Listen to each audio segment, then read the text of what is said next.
Hello friends. तो इस video में हम बात करेंगे डीएनए डबल हेलिक्स। तो ये जो डीएनए डबल हेलिक्स है ये हमें किसके बारे में बताता है? डीएनए की स्ट्रक्चर के बारे में। और ये जो मॉडल है ये किसके द्वारा दिया गया था? यहाँ पर गिवन बाय दो साइंटिस्ट हैं यहाँ पर, James Watson and Francis Crick. दो साइंटिस्ट हैं। कौन कौन से साइंटिस्ट हैं? पहला है इसमें जेम्स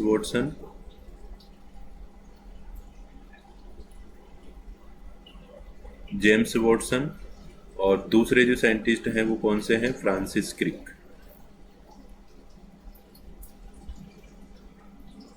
फ्रांसिस क्रिक। तो दो साइंटिस्ट हैं, James Watson and Francis Crick. इनके द्वारा ये जो डीएनए का डबल हेलिक्स मॉडल है वो दिया गया। अब ये जो डबल हेलिक्स मॉडल है इन साइंटिस्ट ने किस बेसिस पर दिया? इसके लिए इनके पास जो जानकारी है वो कहाँ से आई? तो इनसे पहले यहाँ पर दो साइंटिस्ट थे जो कि डीएनए की स्ट्रक्चर के बारे में स्टडी कर रहे थे, है ना। तो यहाँ पर दो साइंटिस्ट हैं। कौन कौन से? एक तो मॉरिस विल्किंस, एक है यहाँ पर मॉरिस विल्किंस। मॉरिस विल्किंस और दूसरा है यहाँ पर रोजलिंड फ्रैंकलिन। Rosalind Franklin. तो दो साइंटिस्ट थे, Morris Wilkins and Rosalind Franklin. तो इन दोनों साइंटिस्ट ने क्या किया? यहाँ पर डीएनए का एक्सरे डिफ्रैक्शन डेटा प्रोड्यूस किया, है ना। इन्होंने क्या किया? यहाँ पर क्या प्रोड्यूस किया? X-ray diffraction data produced. X-ray diffraction data. X-ray diffraction data इन्होंने प्रोड्यूस किया, किसका? डीएनए का। और उस एक्सरे डिफ्रैक्शन डेटा का यूज़ किया जेम्स वॉटसन ने एंड फ्रांसिस क्रिक ने। और फिर कौन सा मॉडल दिया? DNA double helix. और इससे उनको जो डीएनए की स्ट्रक्चर है उसके बारे में पता लगा। ठीक है। तो यहाँ पर इन दोनों साइंटिस्ट ने बहुत ही अच्छे तरीके से डीएनए की स्ट्रक्चर को एक्सप्लेन किया और इसकी वजह से इन दोनों साइंटिस्ट को यहाँ पर नोबेल प्राइज दिया गया, है ना, जो कि एक सबसे बड़ा प्राइज होता है वर्ल्ड में, है ना। कब दिया इन दोनों साइंटिस्ट ने ये मॉडल? इन 1953 में। इन 1953। ठीक है।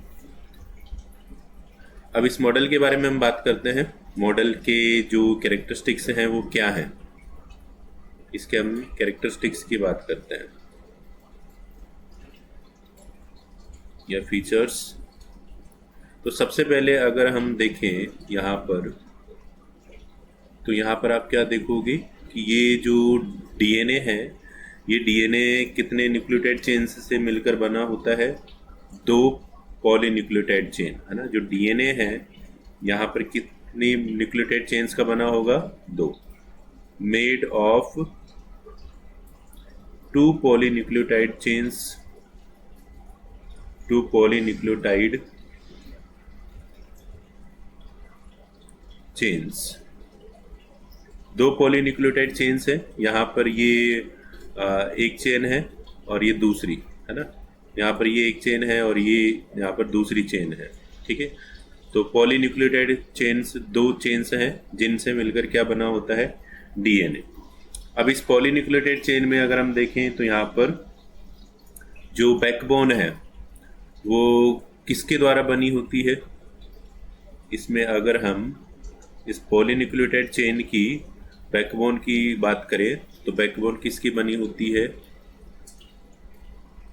Made of sugar and phosphate. Sugar and phosphate molecules. Sugar and phosphate molecules. अभी हमने पिछले वीडियो में डिस्कस किया हुआ है ना। वहाँ पर हमने जो न्यूक्लियोटाइड है उसका फॉर्मेशन किया था, तो उसमें देखा था हमने सुगर और फॉस्फेट मॉलिक्यूल किस तरह से प्रेजेंट होते हैं, है ना। पॉलीन्यूक्लियोटाइड चेन का भी फॉर्मेशन किया था, तो उसमें आपको शुगर और फॉस्फेट मॉलिक्यूल्स का जो अरेंजमेंट है वो पता लग जाएगा। तो आप उस वीडियो को जाकर देख लीजिए। लिंक आपको डिस्क्रिप्शन में मिल जाएगा, है ना।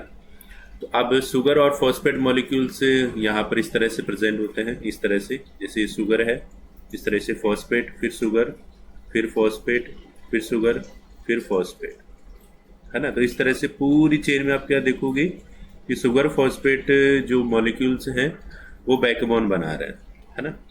अब अगर इस पॉलीन्यूक्लियोटाइड चेन में अगर आप देखोगे तो यहाँ पर दो पॉलीन्यूक्लियोटाइड चेन्स के बीच में यानी अंदर की तरफ क्या निकले रहते हैं, नाइट्रोजनस बेसेस। यहाँ पर आप क्या देखोगे, इस तरह से ये नाइट्रोजनस बेसेस निकले हुए हैं, है ना। और ये नाइट्रोजनस बेसेस आपस में बॉन्ड भी बनाते हैं, ठीक है। तो और क्या देखते हैं हम, जो नाइट्रोजनस बेसेस हैं वो प्रोजेक्ट इन करते हैं, है ना। यहाँ पर नाइट्रोजनस बेसेस प्रोजेक्टेड इनसाइड, ये अंदर की तरफ निकले रहते हैं,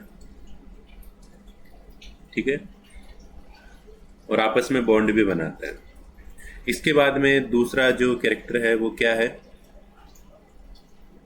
दूसरा कैरेक्टर क्या है, अच्छा, दोनों जो पॉलीन्यूक्लियोटाइड चेन्स हैं उनकी पॉलरिटी यहाँ पर डिफरेंट होती है ना। दोनों जो पॉलीन्यूक्लियोटाइड चेन्स हैं वो एंटी पैरेलल होती हैं, है ना।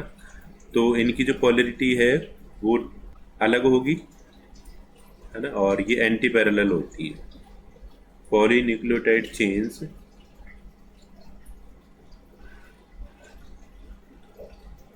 ये कैसी होती हैं, एंटी पैरेलल। कैसी होंगी, एंटी पैरेलल। एंटी पैरेलल का मतलब यहाँ पर दोनों की जो डायरेक्शन है वो अलग अलग होती है पर दोनों पैरेलल चलती है ना। इसके बाद में पॉलरिटी की बात करें तो इनकी जो पॉलरिटी है, पॉलरिटी में आप क्या देखोगी, एक जो चेन है वो 5 प्राइम टू 3 प्राइम डायरेक्शन में रन करती है और दूसरी जो चेन है वो 3 प्राइम टू 5 प्राइम डायरेक्शन में रन करती है। अब यहाँ पर हमें ध्यान रखना है रीडिंग का जो डायरेक्शन है वो सेम रखना है ना, एक साइड से रखना है, या तो ऊपर से या नीचे से। तो यहाँ पर आप क्या देखोगे, यहाँ पर एक जो न्यूक्लियोटाइड चेन है ये फर्स्ट वाली हम लेकर चलते हैं, तो इसमें यहाँ पर जैसे 5 प्राइम ये एंड है और ये रन करती है इस तरह से और ये यहाँ पर ख़त्म होती है। ये कौन सा एंड हो जाएगा इसका, 3 प्राइम एंड। सेम इसी तरह से दूसरी जो न्यूक्लियोटाइड चेन है उसका ये वाला जो एंड है वो 3 प्राइम एंड होगा और इसका जो नीचे वाला एंड होगा वो कौन सा होगा, 5 प्राइम एंड। तो अगर हम इधर से ऊपर से रीड करें, है ना, तो ये वाली जो चेन है ये कौन सी डायरेक्शन में रन कर रही है, 5 प्राइम टू 3 प्राइम डायरेक्शन में, और इधर जो न्यूक्लियोटाइड चेन है वो 3 प्राइम टू 5 प्राइम डायरेक्शन में रन कर रही है, ठीक है। और दोनों एंटी पैरेलल होती हैं। दोनों में अगर हम स्ट्रक्चर देखें तो यहाँ पर एक सीधी होगी और एक उल्टी होगी, पर दोनों के बीच में जो डिस्टेंस है वो सेम रहती है। इसके बाद में तीसरा जो कैरेक्टर है वो क्या है, यहाँ पर बेस पेयरिंग। तीसरा कैरेक्टर क्या है, बेस पेयरिंग।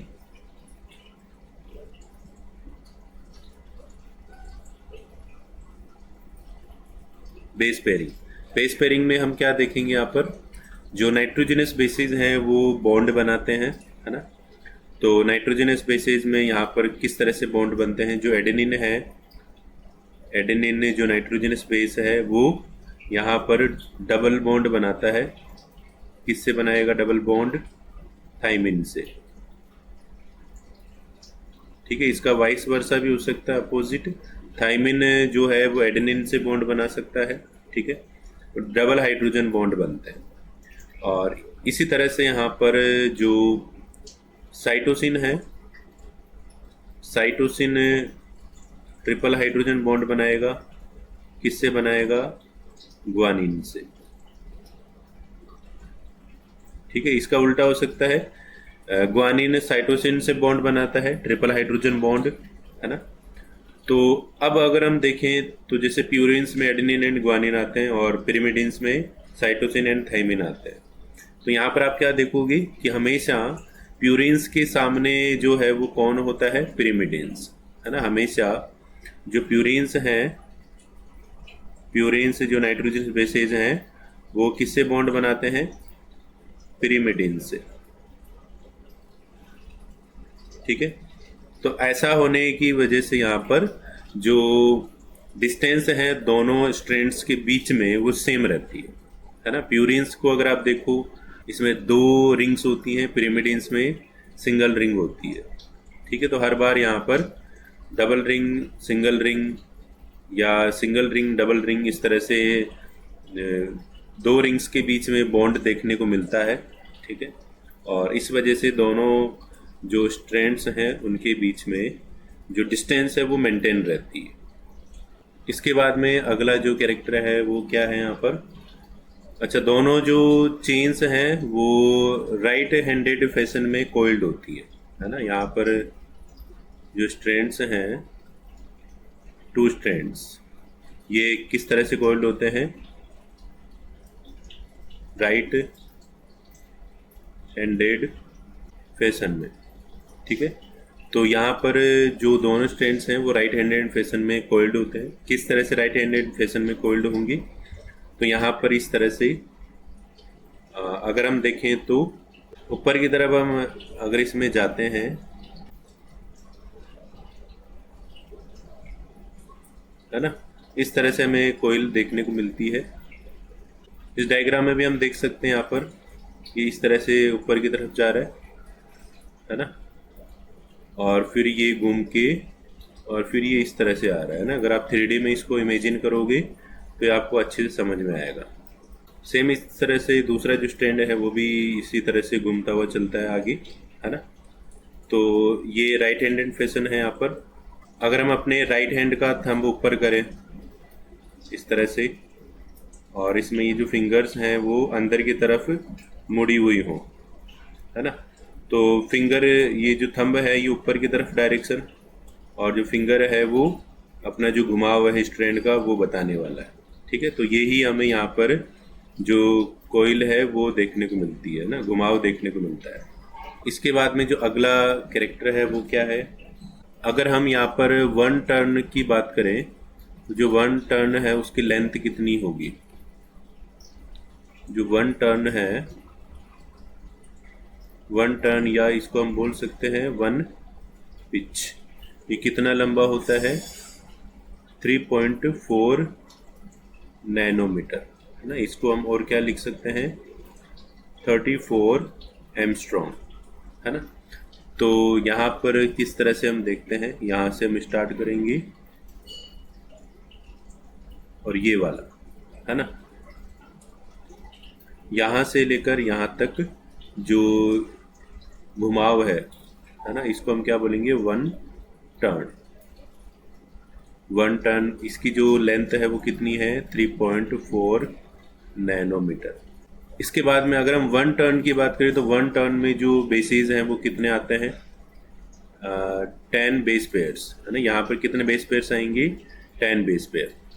तो अब 2 बेस पेयर के बीच की अगर हम डिस्टेंस की बात करें तो ये जो डिस्टेंस है वो कितनी होने वाली है?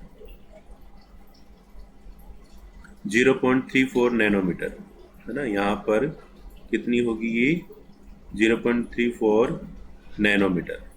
ठीक है, distance between 2 base pairs, 2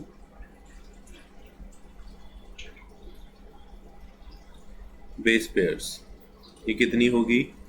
0.34 nanometre, है ना। अब 0.34 नैनोमीटर को अगर हम 10 से मल्टीप्लाई करें तो टोटल 10 जो बेस पेयर्स हैं उनकी जो टोटल लेंथ है वो निकल कर आ जाएगी, है ना, और वो कितनी होगी? 3.4 नैनोमीटर। इसके बाद में अगर हम और देखें तो 2 जो स्ट्रैंड्स हैं उनके बीच की डिस्टेंस, 2 स्ट्रैंड्स के बीच की जो डिस्टेंस है वो कितनी होगी? 2 नैनोमीटर, है ना। तो डिस्टेंस बिटवीन 2 स्ट्रैंड्स ये कितनी होने वाली है यहाँ पर? 2 नैनोमीटर। ठीक है, या इसको हम बोल सकते हैं 20 एंगस्ट्रॉम्स। ठीक है, ये हमें ध्यान रखना है, 1 नैनोमीटर में 10 एंगस्ट्रॉम होते हैं, तो 2 नैनोमीटर में 20 हो जाएंगी। इसके बाद में जो अगला कैरेक्टर है वो क्या है, यहाँ पर जो बेस पेयर्स हैं उनका जो प्लेन है वो एक दूसरे पर स्टेक करता है ना। यहाँ पर और क्या देखने को मिलेगा, stacking of base pairs in one plane, ठीक है। और जो बेस पेयर्स हैं उनकी स्टेकिंग होती है एक ही प्लेन में, और इसकी वजह से यहाँ पर जो डीएनए है उसको ज़्यादा स्टेबिलिटी मिलती है ना। ये क्या प्रोवाइड करता है, provide more stability to DNA. इससे क्या होगा, डीएनए को यहाँ पर ज़्यादा स्टेबिलिटी मिलती है, मोर स्टेबिलिटी टू डीएनए, ठीक है। अब अगर हम स्टेकिंग को देखें तो स्टेकिंग हमें किस तरह से नज़र आएगी यहाँ पर, जैसे अगर हम किसी लेडर को देखें, उस लेडर में यहाँ पर ये बीच में रंग्स होते हैं, है ना, इस तरह से, और इन सभी का जो प्लेन है वो एक ही होता है ऊपर की तरफ, है ना, इस तरह से। इन तीनों सभी का जो प्लेन है वो एक ही होगा, ठीक है, और सभी इक्वल डिस्टेंस पर यहाँ पर जुड़े हुए होते हैं। तो सेम इसी तरह से यहाँ पर अगर आप डीएनए में देखोगे तो बेस पेयर्स के बीच की डिस्टेंस सेम है और सभी का जो प्लेन है वो यहाँ पर सेम है, इस तरह से, ठीक है। और इनमें स्टैकिंग देखने को मिलेगी, जैसे यहाँ पर एक सिक्के के ऊपर दूसरा सिक्का है, उसके बराबर तीसरा सिक्का है, चौथा है, इस तरह से ये क्या हो चुकी है, स्टैकिंग। और इसी स्टैकिंग की वजह से यहाँ पर जो ये सिक्कों का ढेर है वो मजबूती से वहाँ पर जमा हुआ रहता है ना। तो इसी तरह से यहाँ पर जो बेस पेयर्स हैं वो अरेंज्ड होते हैं, स्टैक्ड होते हैं सेम प्लेन में, और उसकी वजह से डीएनए को यहाँ पर ज़्यादा स्टेबिलिटी मिलती है ना। सीडी में भी आप क्या देखोगे, अगर वहाँ पर वो बराबर लेंथ पर, है ना, बराबर डिस्टेंस पर जो रंग्स हैं वो अटैच्ड हैं, तो वो जो लेटर है वो ज़्यादा स्ट्रोंग होगी, है ना। सेम इसी तरह से हमें डीएनए में भी देखने को मिलता है, ठीक है। इस वजह से जो डीएनए है वो ज़्यादा स्ट्रोंग हो जाता है, उसको अलग करना थोड़ा मुश्किल होता है, ठीक है, दोनों स्ट्रैंड्स को। ये अपना टॉपिक कंप्लीट होता है। आई होप आपको टॉपिक समझ में आया होगा, और अगर वीडियो पसंद आई है तो इस वीडियो को लाइक कीजिए और अपने दोस्तों को शेयर कीजिए। Thank you.